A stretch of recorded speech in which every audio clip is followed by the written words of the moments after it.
Okay, so we can get moving here. Welcome. This is the August 9th Finance and Revenue Committee meeting. Myself, Nick Allen, Bernie Flynn, and Brian McGinnis. We'll go ahead and call the meeting to order. Item number 2 is comments, suggestions, petitions by residents in attendance regarding items not on the agenda. And I'm just going to ask that we add a couple items to 4D, which is our purchasing approvals. We have to approve a payment of $12,100 to USALCO. We have to approve a payment of $22,172 to, is it ArcWild? Okay. We have a payment of $23,472 to Horgan Tree Experts and a payment of $24,700 to, is it pronounced Maley? Maley, okay, that's what I thought. Okay. I've only read it a million times. Any issues with that? No, and again, that's per the email from this afternoon or this morning. Okay. Correct. Thank you. Yeah, and all of them were over $10,000. And even though we awarded the contracts, it should be approved by council. Excellent. Any other items not on the agenda tonight? Excellent. Seeing none, we are good to move on to our first discussion item, which is our investment performance review. Yep. Thank you. I'm a rookie here. Okay, we're good. So my name is Bruce B. Secker. I work at RBC Wealth Management. We were brought on board as the investment advisor just late last year. So we've been on board for about 8 months, give or take or so. Bruce, could you spell your last name? Sure, it's B as in boy, E-S-E-C-K-E-R. Got it. Okay. I'm fairly credentialed. I won't go into the detail, but I'm in the business. Okay. So we currently manage 2 portfolios. We manage the portfolio for the police pension fund, what we would call the non-uniformed, which is the employees in the office here. And both portfolios are managed in a similar fashion. So what I'm going to do here, given it would be duplicate information, if it's all right by you, I'm going to review the performance review of the non-uniformed employees. Again, same investment managers, same investment performance, because all of the investments are mutual funds. Okay, so it would give you the same information for both plans. So we always like to hear that the fund is doing better than its benchmark, which is the aggregate of how you measure investments in stocks and bonds. In year to date through June, this is what the most recent report was given to the committee, was up 8.7%. The benchmark of various stock and bond market indices is up 7.9%. So you're ahead by 0.8%, or what we call in the business 80 basis points. Okay. And again, as a reminder, since all of the investments are mutual funds, these are all net of fees performance, net of investment manager expenses. Okay.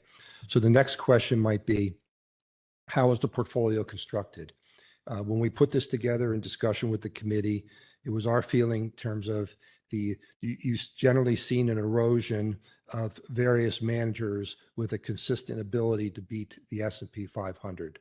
So for the U.S. equity market, the biggest share of the investment is what we have in the Vanguard Total Stock Market Index Fund, which includes large stocks, which is generally referred to as the S&P 500, mid-cap stocks, and small stocks. And in the first 6 months of this year, that fund performed at 16.2%. The market was quite strong, and that was the index, but we would expect that from the folks at Vanguard. Not having the same feeling with smaller companies that are kind of less followed than the larger companies, there is an active manager, an active mutual fund manager in here from Delaware, which is a Philadelphia-based firm. Okay. And in the first 6 months of this year, they did not outperform their benchmark. They were up a little over 7%, and their benchmark was up 8%. But why is this manager selected?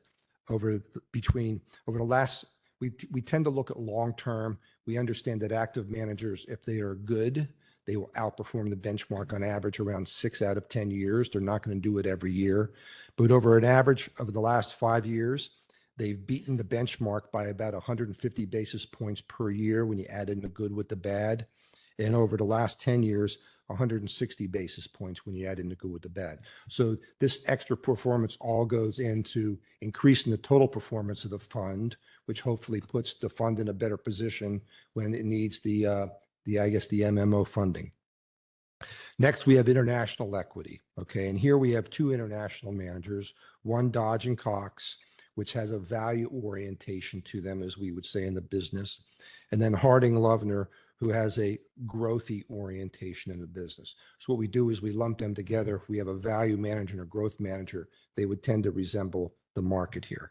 And year to date, the combination of the two managers is up 11.6%. The benchmark is up 9.5%.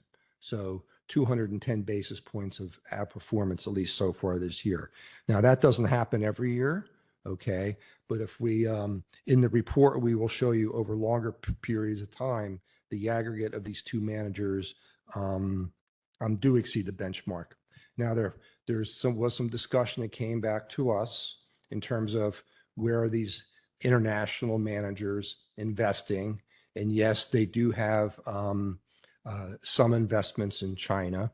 Okay, that was the question that was put forth to us. And when you look at the size of the international equity allocation, which is less than 15%, and when you look at the amount of investment that they do have in China, the total the exposure of the total fund is less than 1% to China. Okay, now I do understand there is concern over that for a variety of reasons. We tend in the investment world, we tend to focus more on, are they beating their benchmark as a fiduciary duty? Because that's what we are hired at be as a fiduciary. And then it's while it's right up front in terms of direct investment in China, it doesn't really talk about some of the cross currents of our companies with China that are in the S&P 500, et cetera, et cetera. So it presents a whole bunch of issues, but nonetheless, we understand that is of concern here. The question was put forth to us. And then lastly, we have an exposure to fixed income. And the benefit here came after a horrible 2022. If you go back to the 1920s, maybe the worst year in the bond market was down about 4 or 5%. And then last year it was down 13%. So when people in the business say it was an historic bad year in bonds, that's the data that they're looking at to verify what we're looking at. So that was the bad news. The good news moving forward is the increase in yields that are now available because of last year's poor performance, okay, is a benefit moving forward. Because we came out of about 10 years when the bond market on average was earning you around 2%. 2%, while it contributes to limiting the volatility in your portfolio, which is a good thing, doesn't help when you have an investment return target of somewhere between 7 and 8%. It's a drag on that. So you had to rely much more on the equity market. You don't need to do that anymore because the bond market is yielding almost 5% as we stand today. So a 5% is a very strong contributor because it not only gives you 5%, but it balances out the volatility in the equity market. In year to date, the combination of the three fixed income managers that you have in your portfolio, they were up 2.7% in just 6 months, and the benchmark was up 2.1%. So again, outperformance. So we would take a look at this and say, in aggregate, the fixed income, the international, and the domestic are all contributing to good numbers for the overall portfolio in our initial startup time working with you on this plan. So with this, I'll stop and see if there's any comments or questions that I can address here. No, thank you. Thank you for the presentation. And as we discussed online, again, my concern is China. As I mentioned, my other concern is the fees, and we did have that discussion as well. The fund that I suggested, ticker symbol EMXC, has no China exposure. It's MSCI X China Fund. And in particular, this fund has an expense ratio of 0.25% as compared to the Dodge and Cox, which is 0.6%, and the Harding Fund, which is 0.8%. So that could lead to, I mean, it does actually lead to significant savings. But as you mentioned, you're trying to, beat the market in return. And we did exchange emails, public record here. So you're going to research that, see where it's at. I appreciate that. My only other concern is, and we could see this when we bring it up, and thank you for bringing it up. The total stock market index fund, right? If you look, pays roughly 3,500 in fees as compared to the other funds currently on there. And the reason why, I think that expense ratio is like 0.04% roughly.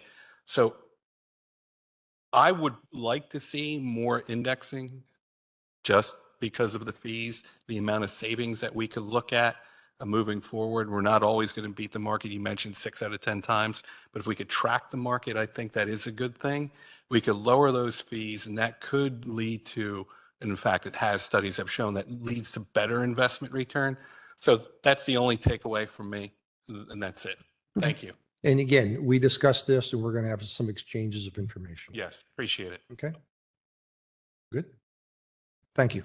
Yeah, thank you very much. Any public questions before we move on? Okay, great. Seeing none, then we're good to move on to our July 2023 financials. Good evening. If we could start with page 2, please. Looking at the Treasury report for the month of July, we started the month with $20,597,655 in cash. We brought in $5,672,055. We spent or transferred between funds $6,270,755. This leaves us with an ending cash balance of $19,998,955. Of this amount, $2,441,080 is for general fund operations, $1,065,663 for dedicated ARPA spending, $1,368,869 for sewer operations, and $1,675,049 for parking operations. I did want to mention in the month of July, you will see there are 2 new cash accounts on this Treasury report. We did transfer some idle. We had some cash, extra cash in our general fund, as well as our sewer, parking, stream protection, and fire. We're trying to capitalize on some of the interest earnings that we're not getting in our current operating accounts. We opened new Pliget reserve accounts, as well as transferred some money into the Pliget general fund account that we already have opened.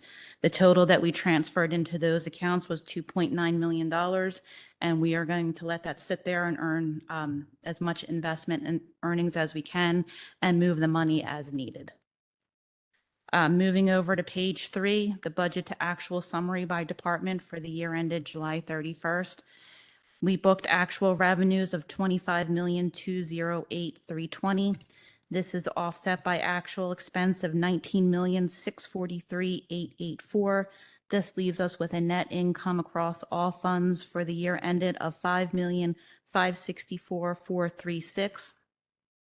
Of this amount, $1,873,340 is attributable to the general fund, $776,392 to the sewer, and $654,31 to parking.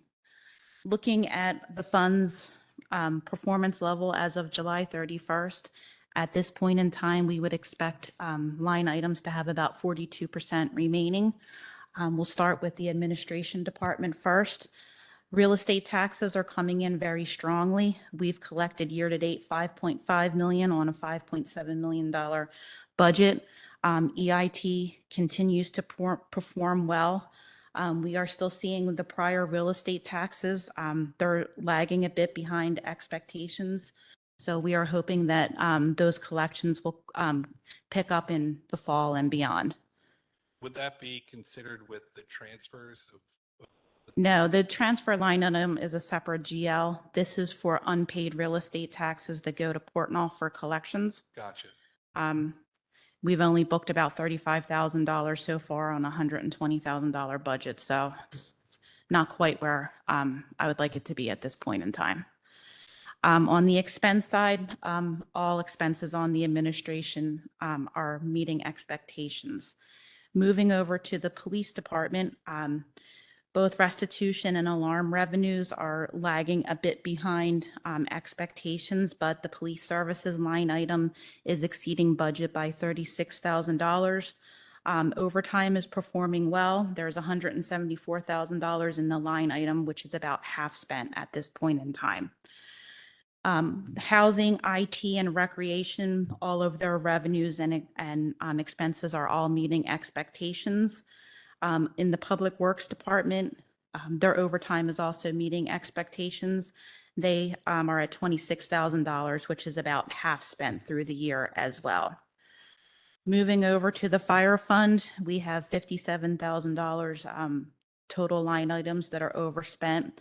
There are three big line items: the utilities, which is overspent by $31K, equipment maintenance by $7,000, and equipment repairs by $19,000. Moving over to the wastewater department, tap-in fees continued to lag behind budget. We've only collected $26,000 on a $275,000 budget. One bright spot is the monthly sewer billings. They are performing very well. We've booked $3.2 million on a $4.6 million budget. There are some line items that are overspent within the wastewater department. The total of those line items is $26,000, $7,000 being attributable to overtime, $1,300 to service contracts, Polymore $2,900, and the big one is the emergency contingency of $15,000, which is, as of right now, this is expected to increase if the committee does approve one of the purchasing approvals that we have on this agenda for tonight. And the reason why that this line item is so overly spent, there was a $30,000 budget in this line item, and we have been using this to pay for the spill that happened in town. So there's invoices that have been booked, but there are other invoices to come as well. Moving over to the parking fund, all revenue line items are meeting expectations. There are just a few line items that are slightly overspent. There's not a lot of money, but it is a $4,000 overspenditure in overtime, postage, and legal. But overall, expenses are meeting expectations. Liquid fuels, there have been no major expenses in the month of July. Again, we expect to use the $557,000 cash balance to pay for our paving project. And on the stream protection fund, we did receive a $60,000 grant. This was from the Chester County Conservation District. This was to pay for the Greenview Alley project that we did last year and the year before. And the only big expense that was made out of this fund in July was for $7,000 for legal expenses. Are there any questions?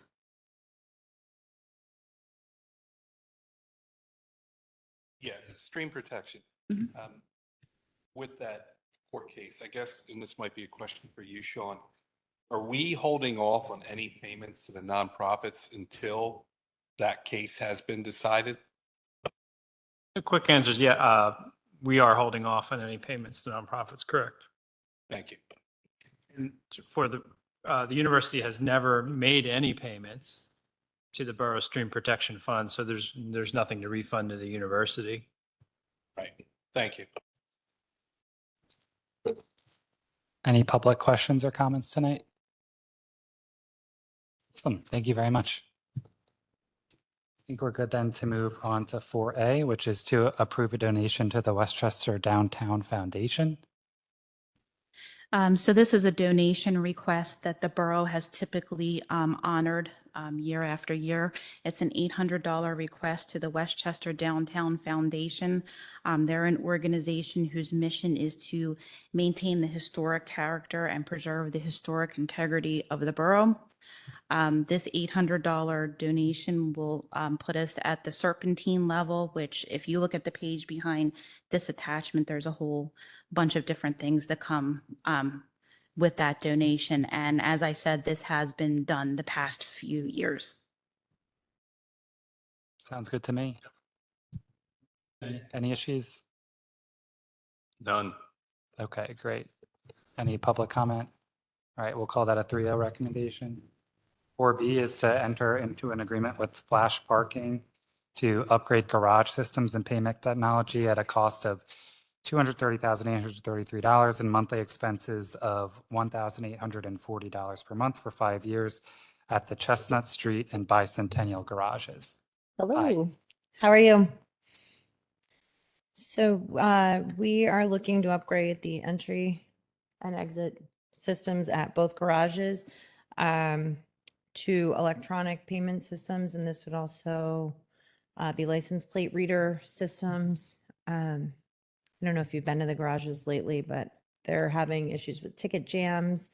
So Reef had presented us with a company that they had suggested, and I believe some employees had done demos, and then I wanted to do it again. So we went out and checked out 5 different companies.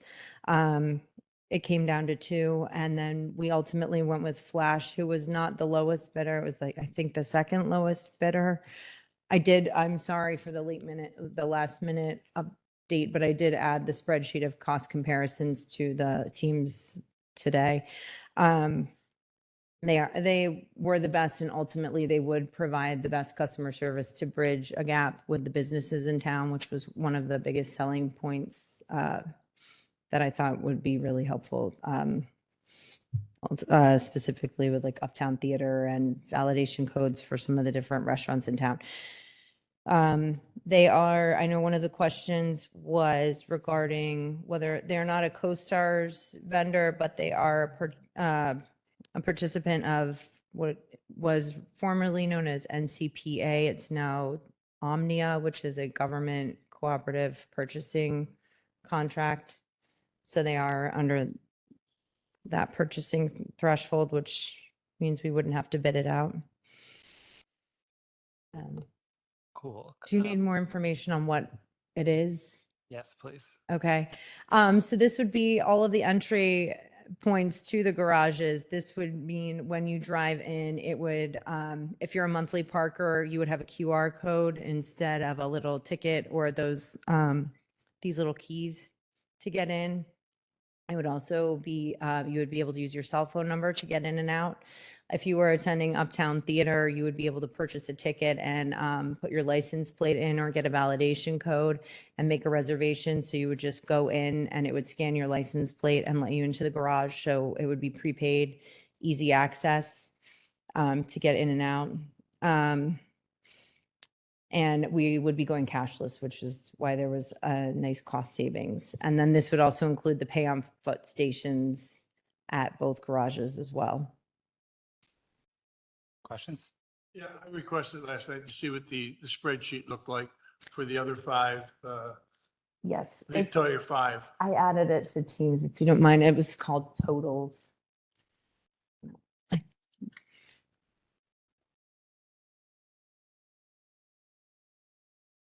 I think it's also 4B, but totals. Sorry.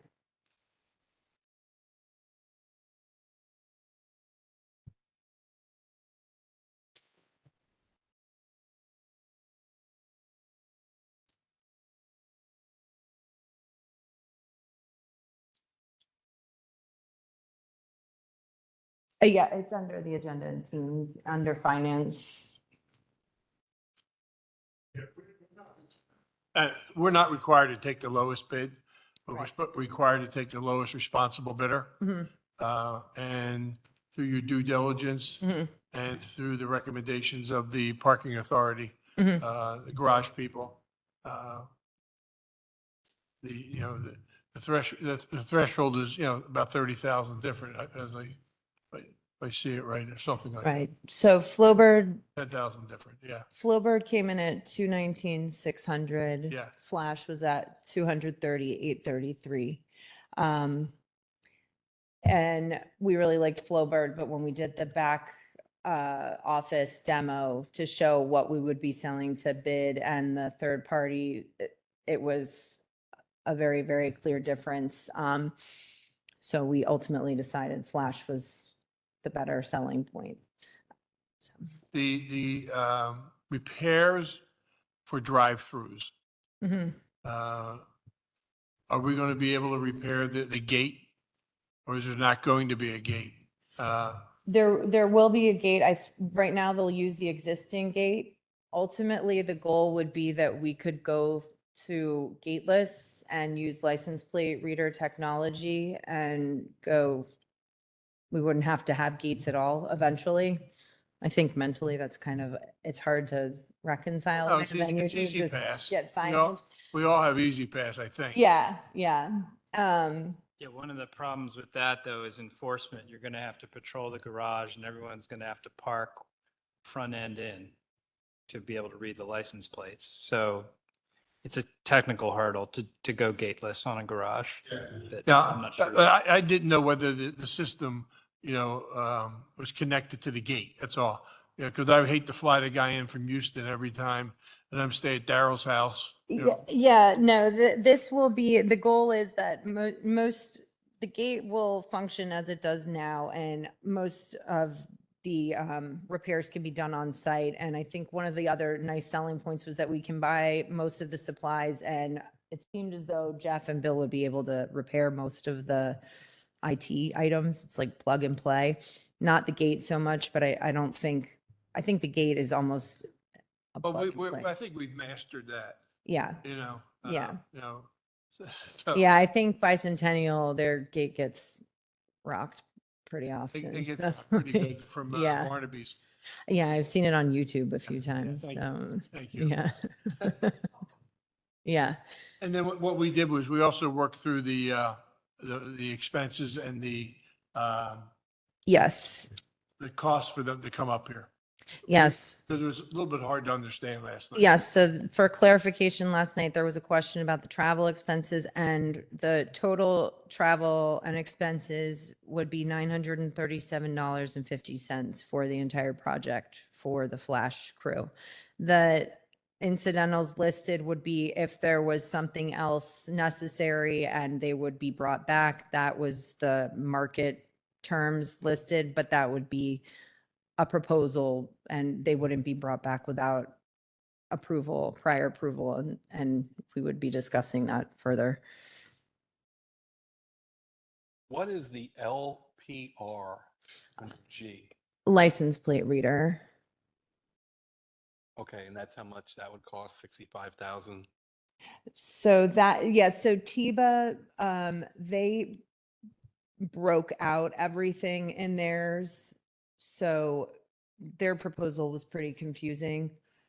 Flash, everything was kind of in theirs. If you read the proposal, they did break everything down, but yeah, TIBA's was really broken apart And what's that annual recurring? That's an annual recurring fee?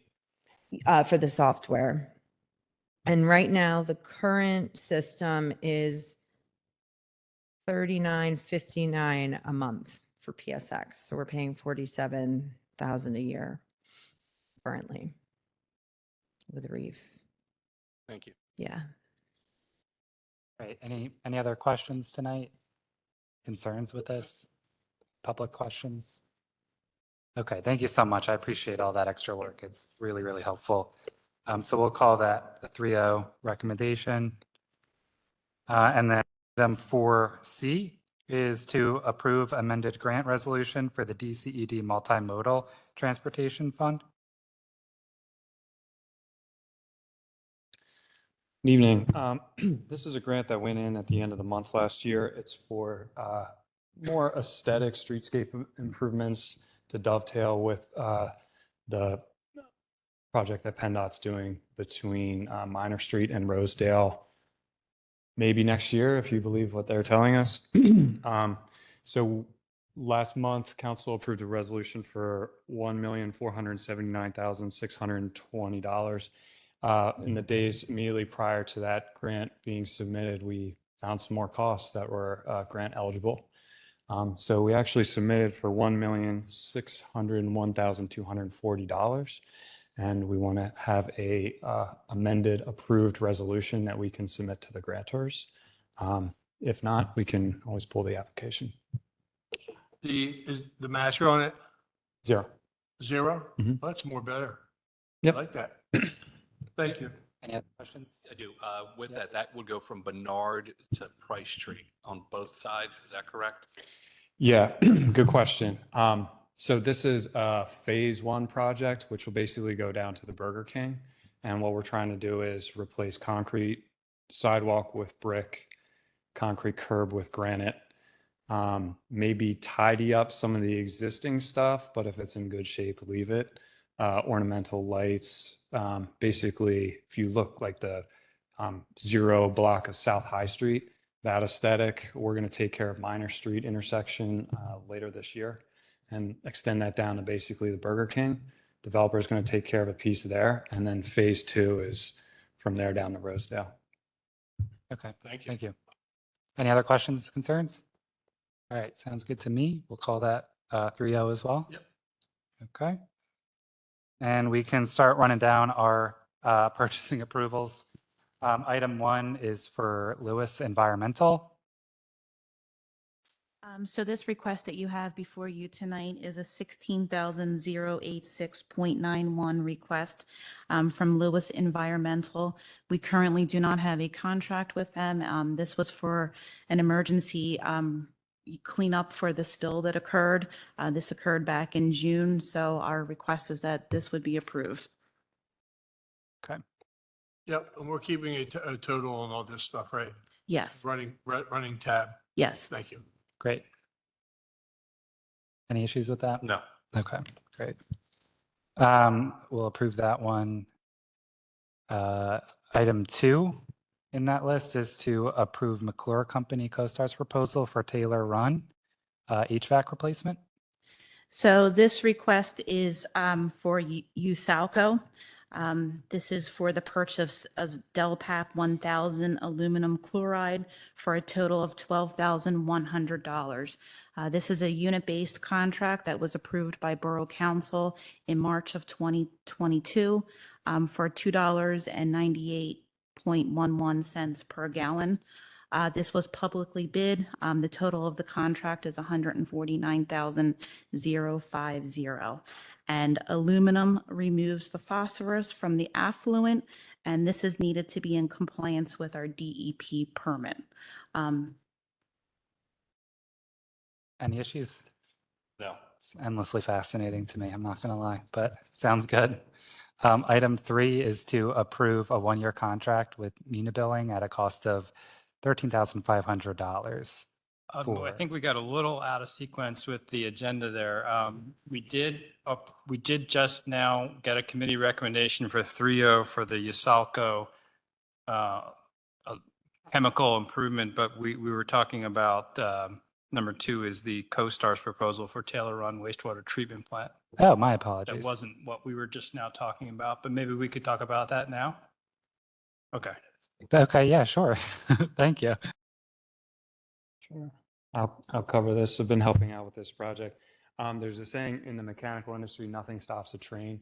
That's in reference to Trane, Trane, the HVAC manufacturer. This is the original HVAC to the control building at Taylor Run, which makes it a year or 2 older than me. And much like me, it's really starting to show its age. And it's really important because the chemicals are stored in there that they use to do the testing. And if the chemicals aren't within a certain temperature range, then the testing can get thrown off. This was originally slated for last year. We held up a little bit while we were getting a free energy audit from DEP. We put it out to bid at the end of the year. We got one bid at, I think, $101,000, if memory serves. So we went back to the drawing board. This is a CoStar's price from McClure Company out of Harrisburg. They came highly recommended from NextGen, who does our building HVAC maintenance. And the budget is $65,000. So we're about 7 or 8% below budget, which gives us a little breathing room for the unexpected. And the lead time on this is about 2 months, which means if we approve it now, we can do the work in October, which is as good of a time as you can imagine to be without heat or air conditioning for, we expect this will take about a week to do. What type of unit? I know it's Trane, but are they interior wall mount units or are they outside big compressors and stuff like that? It's a great big outdoor compressor and an indoor air handling unit, which if you drew a wall from here to here, that space over there, it takes up most of that space. So we're going to pick up some real estate. We're going to pick up some major energy savings and probably some comfort for the guys down there as well. Excellent. Issues? Nope. All right. Just got a question for Will. Yeah. You were working on the immediate energy savings. Mr. Metric had to sign right away all the time because the things are going, how are we doing with that? I was going to wait till next week to share just Okay, during good. other business, just I was just update. so excited that we were going to have all the savings, Yeah, that you had the thing agreed. We can wait next week. It's fine. yeah. Well, we signed a contract and it's good. Good. Great. Just get a rubber stamp for his signature. Just stamp it. All righty. Item 3 now for the stream protection fee administrative software. Sure. So Muni Billing is a software we've had since 2016. Predates my work on stream protection fee. Never actually had an annual service contract with them, but they are under new ownership and they're trying to get all their customers under contract now. So traditionally, looking back, including this year, we budgeted about $11,000. This is a quote for 2024 for $13,500. So a bit of an increase, especially percentage wise, but in terms of real dollars, we're talking $2,000 or $3,000. It is billed quarterly. We have been looking for alternatives since last year in hopes of actually eliminating their service. But that's not going to be ready and stood up by the time the billing for next year begins, which is really like November. So have pushed back against the cost increase, haven't really got anywhere with them. And I think this is our best option for now and get our 2024 billing going. Okay, great. Any questions, issues, No. public?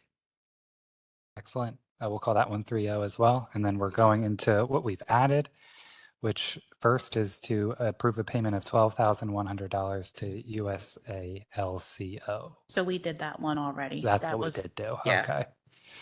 And then the next one is for Arc Wild. Arc Wild. Yeah. Okay. Um, I'm with you now. So this purchase is for $22,172 to Arc Wild. This is for the spring 2023 tree planting. This is a unit-based contract that was approved by Borough Council. It was also publicly bid, and to be in compliance with the purchasing policy, the new changes, we're bringing this before you for approval. Any questions, concerns, No. public comment? Okay, great. We can approve that one as well, 3-0.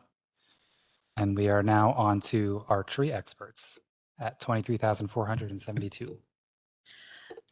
So this was another publicly bid contract that was approved in June of 2023. This is for the Emerald Ash Borer Services. It's treatment of 85 trees at a cost of $23,472. Great, thank you. Any issues there? No. Okay, any public comment on that one? All righty, we're moving ahead here. And the last one for purchasing approvals is Maley. So you have two invoices before you from Maley, which are our auditors. This expenditure was not bid, but per the section in the Home Rule Charter, it does not have to be publicly bid out. The two invoices total $24,000, which we're seeking approval for this evening. Any issues there? No. Any public comment? Anything? Okay, great. Mr. Allen, a follow-up question from Sure. Mr. Metric. Since we're paying the bill to Mealy, have we received our management statement yet on the audit? No, not yet. Okay, because I'm very interested to see how the management statement turns out and how the audit turned out, because we're paying the bill. And I'm just wondering, we had 0 exceptions last year, which was pretty exciting. And hopefully we have 0 again. The management statement is pretty important to, should be to council. Yeah, thank you. If I could just make one comment on that, though it is in process, they had some review comments on their end that their senior needed to go through. We've since gotten a management letter that both Sean and myself have signed off on, so I do expect to receive that report at any point, either this week or next week. I am pushing for it, so. And then our last action item is to approve our minutes, which Yeah. fine by me. Okay, Approved. excellent. And then we do have a little bit of other business. Yeah, I have a Mr. short Brown? thing for other business directed primarily to Mr. Metrick on the grants and matching monies, matching fees.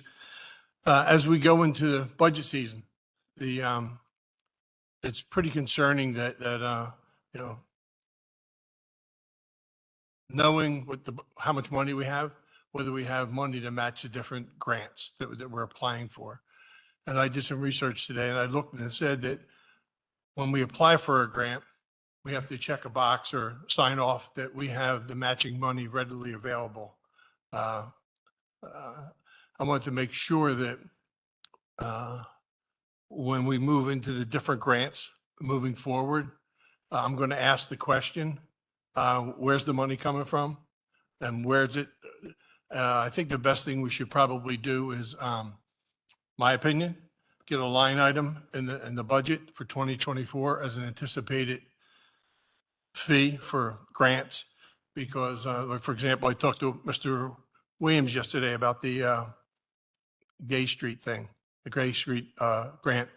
And $170,000 was a large chunk of money to be able to come up with right away, you know, out of the general fund and stuff like that. So moving into 2024, I think it'd be prudent for us to start planning what we got this year, you know, and maybe try to budget that into the budget season, to have liquid cash into a fund or an account somewhere that we could actually reach into. And Barb mentioned tonight that we moved $2 million of extra money into Pliget. Now, I don't know whether we're planning on using that for Gay Street and all the other grants that Mr. Williams has been so good to get us, you know, this year with the other engineerings. You know, I think it's important that we have a plan. You know, and we should know that we have money. And the in-house ones, like the mayor brought up last night, the small ones, I don't know if we have a certified engineer on staff in the borough, because most of the time, it only takes an engineer stamp on a grant, because Will and Keith said that they're pretty confident at doing the smaller grants. Do we have that ability, or do we have an employee that's a certified engineer that could stamp their work instead of spending $5,000 to $7,000 to $3,000 each time? Mr. Edwards is a PE, professional engineer. And is it active? Okay, so he has a stamp that he actually could work with Mr. Williams and Mr. Karowski on doing the smaller grants?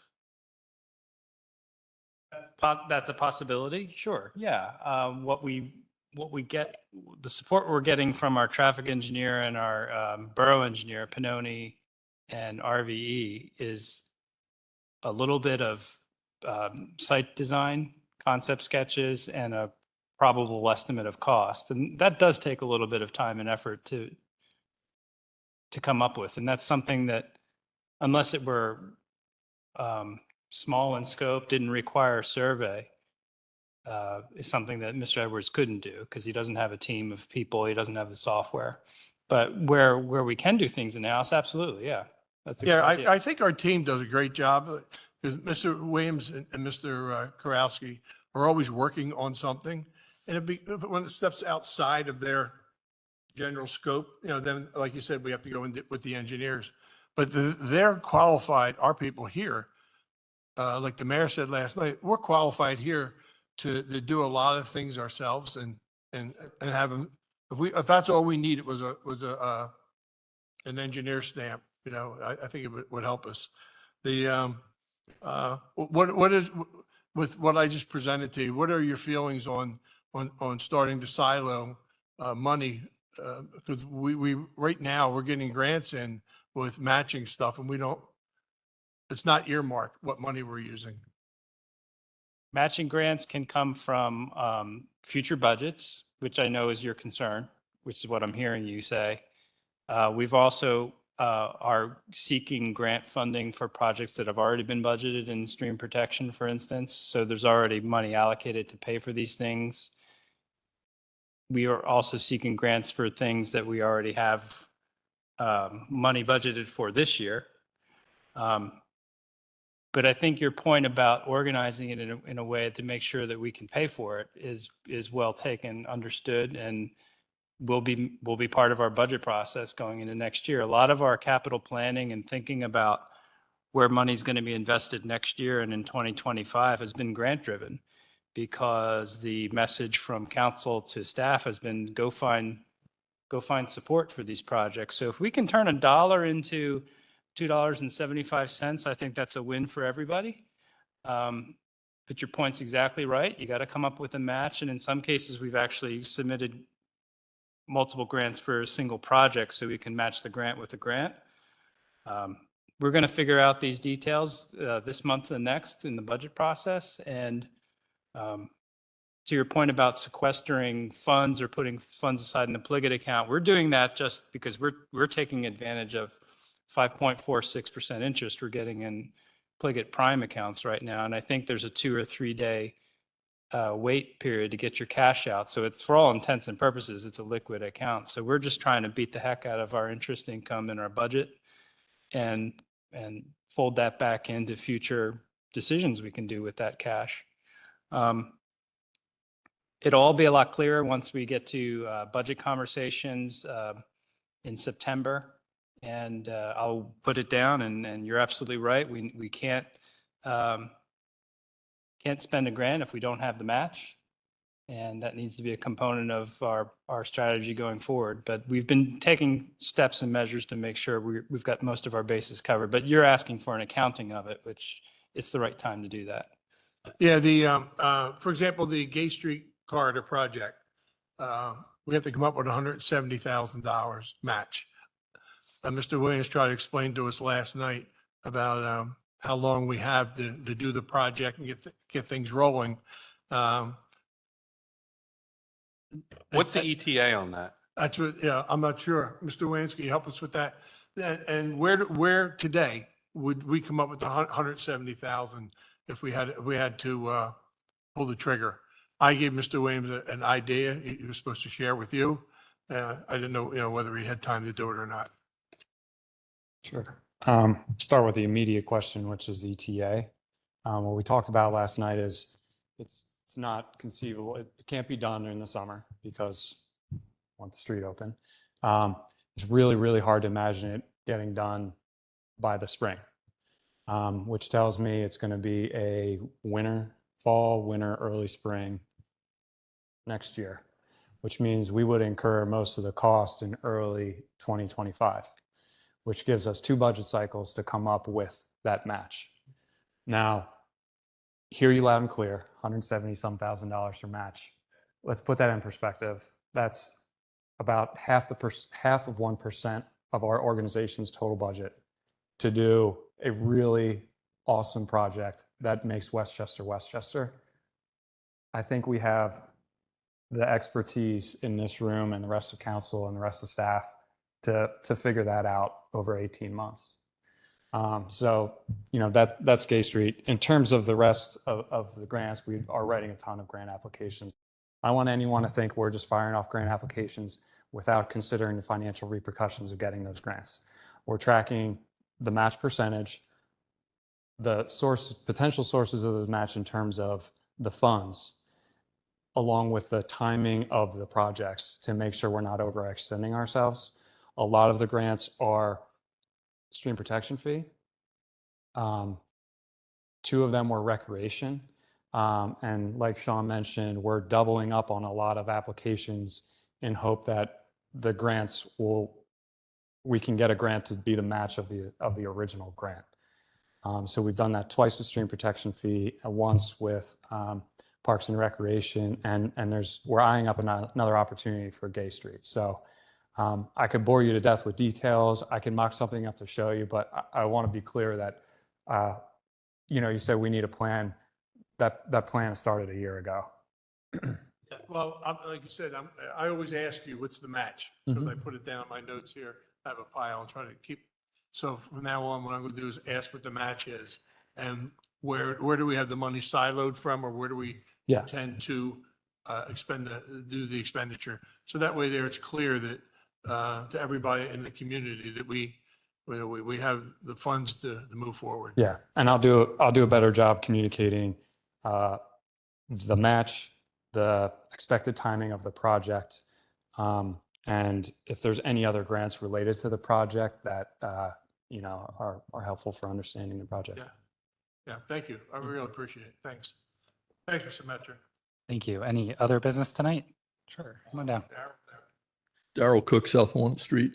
Have there been any executive session decisions that have resulted in financial liability to the borough that have not been detailed in public session?